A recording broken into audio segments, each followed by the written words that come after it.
Abdias, no mês de Quisleu, no 20º ano. Enquanto eu estava na cidade de Suzã, Anani, com os meus irmãos, veio de Judá, com alguns outros homens, e eu lhes perguntei acerca dos judeus que estavam, os sobreviventes do cativeiro, e também sobre Jerusalém.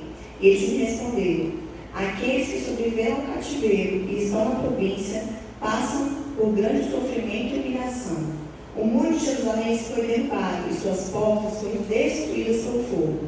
Quando ouvi essas palavras, sentei-me e chorei. Passei dias lamentando, jejuando e orando ao Deus dos céus. E aí inicia uma oração e termina assim, que eu era o copeiro do rei. E aí eu vou pular para o capítulo 2:1, na segunda parte. Nunca antes eu tinha estado triste na presença dele, por isso o rei me perguntou: por que o seu rosto parece tão triste se você não está doente? Essa tristeza só pode ser do coração. Com muito medo, disse ao rei, que o rei viva para sempre. Como não estarei triste no rosto se a cidade em que estão sepultados os meus pais está em ruínas e as suas portas foram destruídas pelo fogo? O rei me disse: o que você gostaria de pedir? Então orei ao Deus dos céus e respondi ao rei: se for do agrado do rei, e se o seu servo puder contar com sua benevolência, que ele me deixe a cidade onde os meus pais estão enterrados em Judá, para que eu possa reconstruí-la. E eu vou parar por aqui por enquanto. Neemias era um exilado, e aí ele estava como copeiro do rei, né?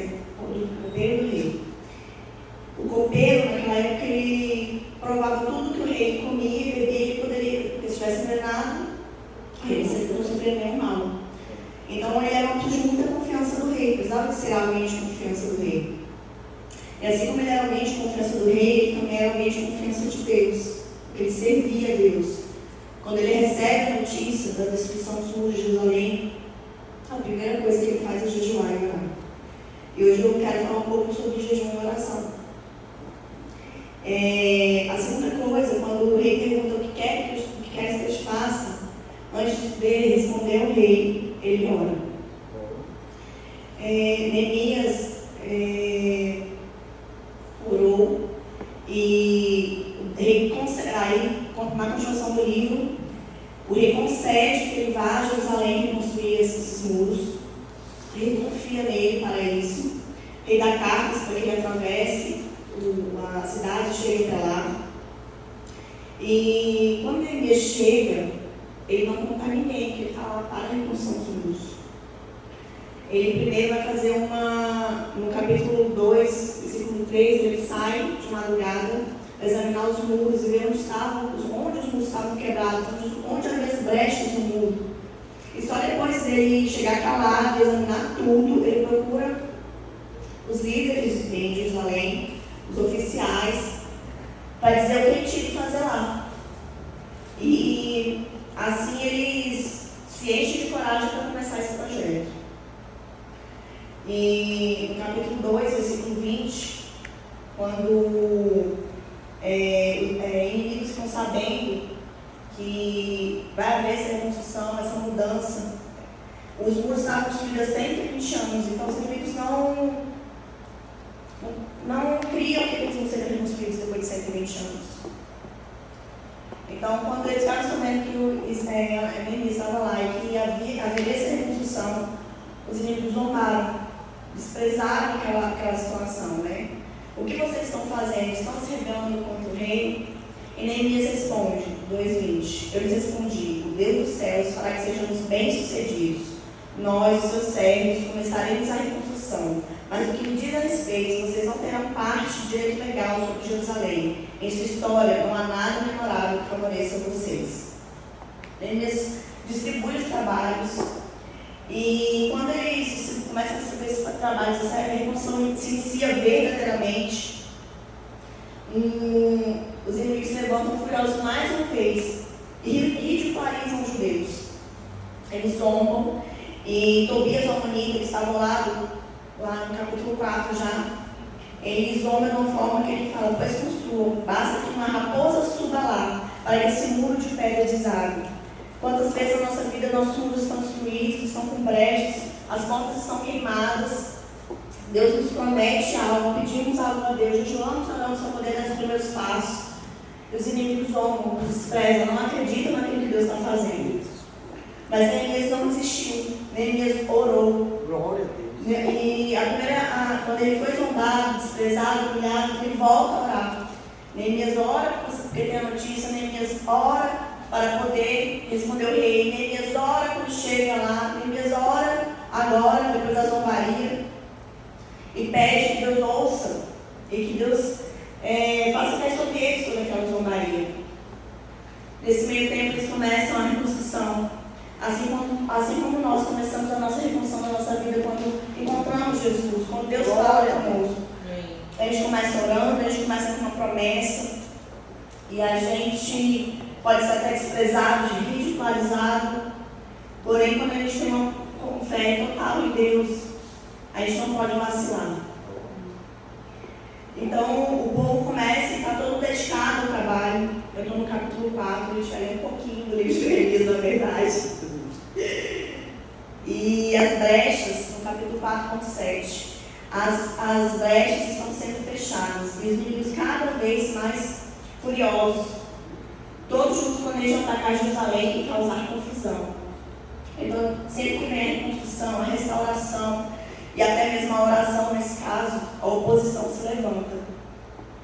A oposição se levantou, mas mais uma vez, capítulo 4, versículo 9. Nós oramos ao nosso Deus, colocamos guardas de dia e de noite para nos proteger deles. Os trabalhadores já estavam até fracos e havia muito entulho. Porém, como diz o apóstolo Paulo no capítulo, no 2 Coríntios, ele fala, né, na nossa fraqueza nos fortalece. Quando os trabalhadores ficam fracos, Neemias se posiciona, não era só mais uma oração agora. Agora ele posiciona os trabalhadores, agora ele divide eles por famílias, ele arma eles de espadas, de lança e de arcos. Assim faz o Senhor quando oramos, pedindo para que Ele nos revista com a sua armadura. Deus nos reveste com a sua armadura, o capacete da salvação, com a couraça da justiça, o cinturão da verdade, com a espada da sua palavra, com o escudo da fé, para que a gente possa desviar os doces das inflamadas do maligno. Hoje a nossa batalha é diferente, o nosso posicionamento é diferente, nosso posicionamento é em oração, nosso posicionamento é em jejum, e é em andar em retidão, é em buscar a santidade. Eles se separaram, eles se armaram. Neemias fala para eles após a oração: não tenham medo dos inimigos, o Senhor é grande e temível. Lutem pelos seus irmãos, lutem pelos seus filhos, por suas filhas, por suas mulheres e por suas casas. Assim como Deus fala para a gente todos os dias: lutem. A nossa luta hoje é contra o mal. Nossa luta não é contra a carne, nem contra o sangue, mas contra principados, potestades, dominadores desse mundo. Nossa luta é de joelhos. Nossa luta é diferente. Metade dos homens fazia o trabalho da reconstrução dos muros. A outra metade estava permanecendo armados de lanças, escudos e couraças. Chegou um momento que não era mais só a metade dos homens. Chegou um momento em que os homens faziam o trabalho. Uma mão era a pá e na outra mão era a espada. A espada é a palavra. A gente está armado da espada o tempo todo e afiado na palavra o tempo todo. Foi através da palavra que Jesus afastou o diabo no deserto. Através das respostas, através da palavra cravada no coração. E nós temos que ter a palavra cravada no coração e na mente. Porque essa palavra que vence o mal, essa palavra que vence o desejo da carne, essa palavra que vence o pecado, essa palavra que vence o inimigo da nossa alma. A obra é grande, a obra é extensa. E a reconstrução precisava continuar. E Neemias ora mais uma vez. Nosso Deus lutará por nós. Eles começaram a servir de guarda de noite e trabalhar de dia. Não tiravam nem a roupa. E cada um obedecia com a arma na mão. Enquanto havia essa reconstrução não continuava, Neemias se identificou, ele estava fora de Jerusalém e ele foi para Jerusalém para a reconstrução dos muros, né? Quem está de fora, às vezes, muitas vezes enxerga que nós não vemos. Então, quando Neemias chega em Jerusalém, ele vê que lá no meio dos judeus havia muitas injustiças sociais. Havia muitas dívidas entre eles. Havia uns cobrando muitos juros um do outro. Haviam judeus sendo vendidos como escravos por conta das dívidas. E no meio dessa reconstrução, Neemias leva eles a um arrependimento. Ele não só reconstruiu os muros físicos de Jerusalém, mas ele começa numa reconstrução na identidade deles como judeus, na identidade deles como uma nação. Essa reconstrução não foi só dos muros, mas a reconstrução de quem eles eram de verdade. Porque eles estavam no exílio, eles foram levados como cativos. Muitas vezes nas situações, nós deixamos até de chegar quem nós somos, perdemos nossa identidade.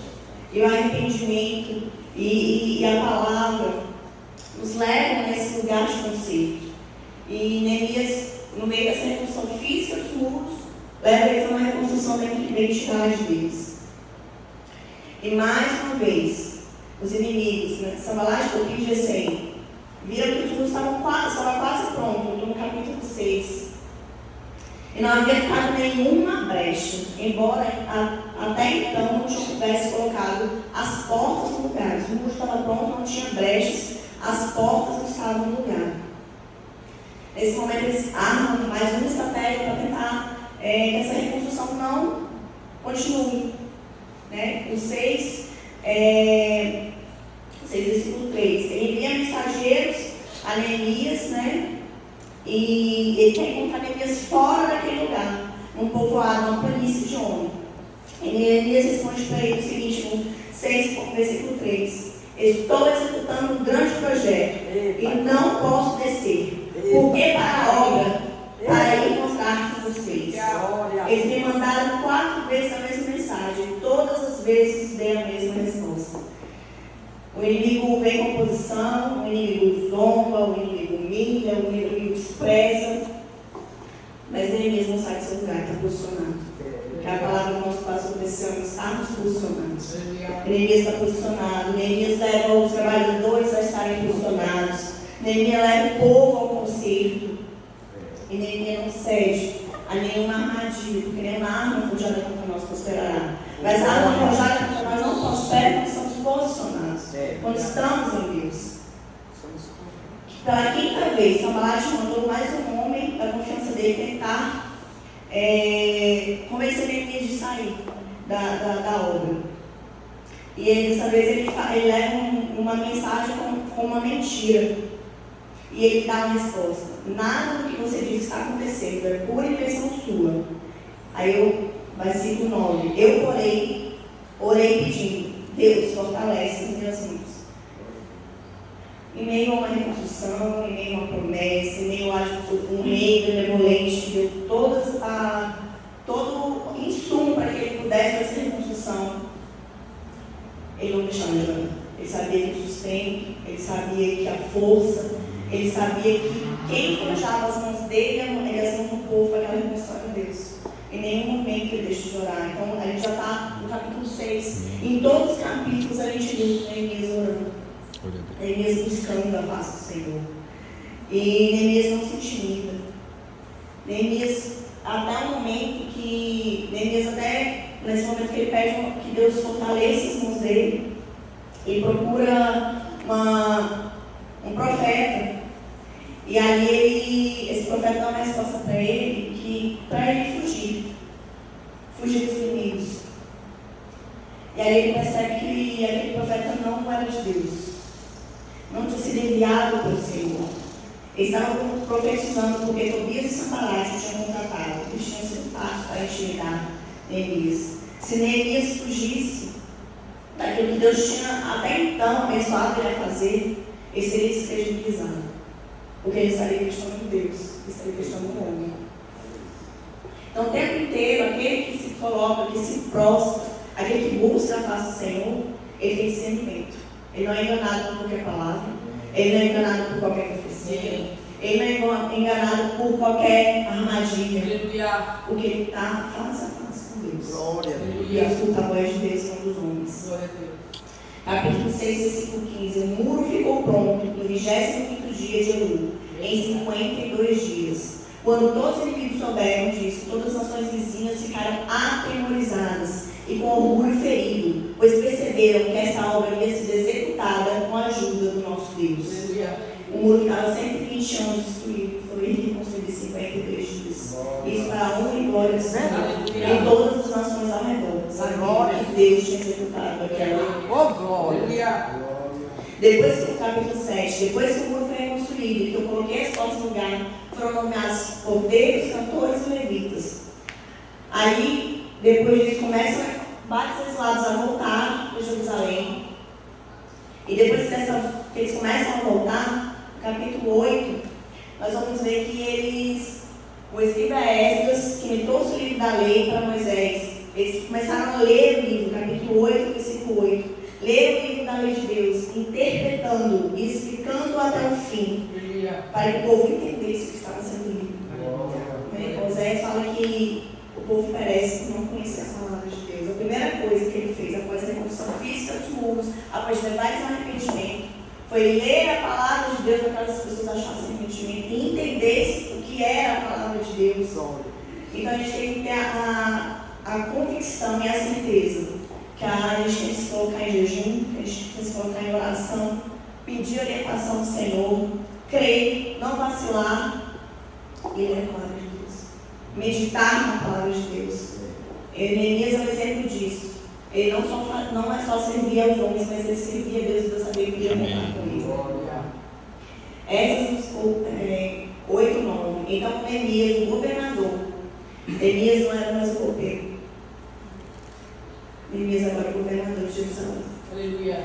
Esdras, o sacerdote e escriba. Os levitas que estavam instruindo o povo disseram a todos: este dia é consagrado ao Senhor, o nosso Deus. Nada de tristeza e choro, pois todo o povo estava chorando enquanto ouvia as palavras da lei. E Neemias acrescentou: podem sair e comam e bebam o melhor que tiverem, e repartam com os que nada têm preparado. Esse dia é consagrado ao nosso Deus. Não se entristeçam, porque a alegria do Senhor os fortalecerá. Em outras traduções, a alegria do Senhor é a nossa força. A alegria vem dele. E em meio às tempestades, em meio às destruições das nossas vidas, Deus escolhe as pessoas certas que Ele pode contar. Ele sabia que podia contar com o copeiro. Mas aquele copeiro começou a obra sem saber que ele era governador. A promessa que ele tinha de reconstruir o mundo, ele sabia que a promessa era ser colocado como governador daquele lugar. Ele orou, ele simplesmente se colocou à disposição, ele simplesmente cumpriu o propósito dele. E a gente tem que se colocar à disposição de Deus, se posicionar, para que a gente possa cumprir o propósito de Deus. O propósito que Ele tem. Deus queria reconstruir Jerusalém. Deus usou Esdras para reconstruir o templo de Jerusalém. E Neemias para construir os muros da cidade.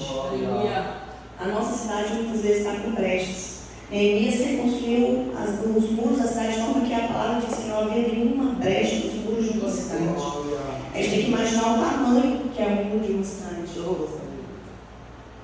Ele examinou calado. A gente tem que aprender a examinar as situações da nossa vida que precisam de ser reparadas. Muitas vezes é nós e Deus. Ele foi calado, ele não falou para ninguém. Nenhum dos oficiais, nenhum dos nobres, ninguém sabia o que ele tinha que fazer em Jerusalém. Calado, ele achou a resposta. Calado, ele achou as brechas. E só depois ele pegou o povo e juntou para aquela reconstrução. Há um ano atrás, eu estava com meus muros totalmente destruídos. Totalmente quebrados, cheios de brecha. Totalmente devastados. Os muros da minha casa, da minha família, do meu casamento, dos meus filhos. E eu me posicionei com Neemias. Eita, glória! Me posicionei em oração. Me posicionei em jejum, em buscar a face de Deus. E assim como o rei perguntou para Neemias: o que queres que eu te faça? É como se eu tivesse escutado essa frase: o que queres que eu te faça? E eu tenho certeza que Deus me fez essa pergunta porque Ele restaurou tudo. Aleluia! Tudo. Glória a Deus! Glória a Deus! Ele restaurou a minha identidade, assim como Ele fez com o povo. Ele restaurou meu casamento. Ele restaurou a alegria da minha casa. Ele restaurou minhas finanças. Ele restaurou a alegria de viver. E hoje a alegria que eu tenho veio do Senhor. A alegria do Senhor é a minha força. Aleluia! Hoje eu posso dizer que o Senhor reconstruir os meus muros. Eu só precisei me posicionar naquilo que eu queria, no propósito de Deus. Eu só precisei posicionar de joelho, eu só precisei jejuar. Eu procurei servir ao Senhor naquilo que Ele me colocou, que foi dentro dessa igreja. E muitas vezes servi quebrada, despedaçada, ferida. Mas eu estava com uma arma na mão. E eu comecei a cuidar da roupa. Glória a Deus. Revestida com a armadura do Senhor. Glória. E eu creio que o Senhor me chamou aqui hoje porque deve ter gente aqui como eu estava. E precisamos de reconstruir seus muros. E como eu orei, como Neemias orou, eu queria chamar vocês para orar. Se vocês querem lugar de vocês, se quiserem levantar, fiquem à vontade. Glória a Deus.